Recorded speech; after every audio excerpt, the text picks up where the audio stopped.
Pukul 12.00 tadi siang di Jalan Mongin Sidi, Kecamatan Banjarsari, Kota Surakarta, telah terjadi tindak pidana penembakan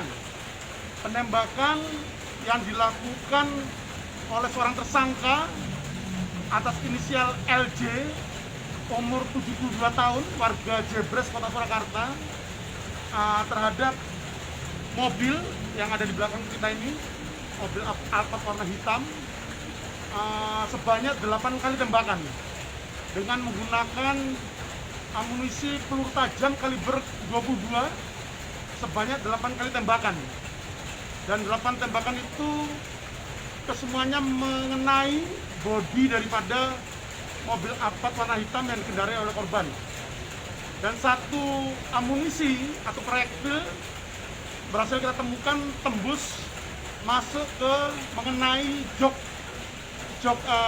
bagian belakang, jok depan bagian belakang yang dikendarai oleh korban. Mau dari penembakan ini motifnya apa, Dek? Oke, jadi berangkat dari awalnya, jadi korban inisial I bersama dengan drivernya sekira pukul 12.00 keluar dari rumahnya untuk mencari makan siang. Selanjutnya di tengah perjalanan mobil korban ini dihentikan oleh tersangka LJ dengan istrinya, dengan maksud tersangka dan istrinya ini ingin menumpang mobil daripada korban. Selanjutnya kemudian tersangka dan istrinya ini masuk ke dalam mobil korban, dan tersangka mengajak korban untuk menuju ke rumah sarang walet milik daripada tersangka di Jalan Mongin Sidi, Banjarsari, Kota Surakarta. Sesampai di TKP, untuk korban I disuruh untuk turun dari mobil oleh tersangka. Namun korban tidak mau menolak permintaan tersangka, dan pada saat yang bersamaan itu pula sopir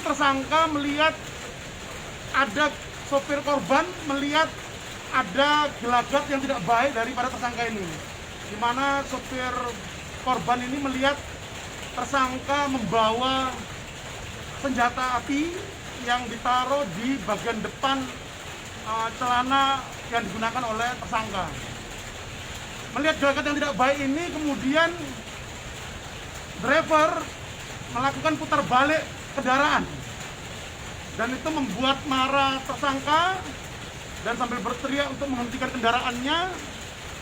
Namun untuk saksi driver terus melaju kendaraannya, akhirnya dilakukan penembakan yang mengenai samping kiri dari mobil warna hitam yang dikendarai oleh korban. Melihat ada tembakan terjadi, 1 kali tembakan, kemudian driver korban melajukan kendaraannya kembali, dan itu kemudian dilakukan terus penembakan oleh tersangka LJ sebanyak 8 kali. Setelah itu kemudian korban mengamankan diri ke Mako Dense Brimob Banjarsari, dan kemudian dilakukan olah TKP oleh tim identifikasi Satreskrim Polresta Surakarta, dan kita bagi tim karena ini targetnya membawa senpi. Kami di backup oleh tim tindak dari Detasemen C Brimobda Polda Jateng untuk melakukan upaya pasca penangkapan terhadap tersangka. Pada pukul 13.25 didapatkan spot tersangka berada di salah satu PO bus yang berada di Palur, Karanganyar, dan kemudian tim bergerak ke sana dan melakukan upaya paksa penangkapan terhadap tersangka. Tepat pukul 14.25 tersangka berhasil ditangkap. Berikut berhasil menyita barang bukti berupa 1 pistol jenis Walter kaliber 22, berikut 3 magazin dan 62 butir peluru yang belum digunakan.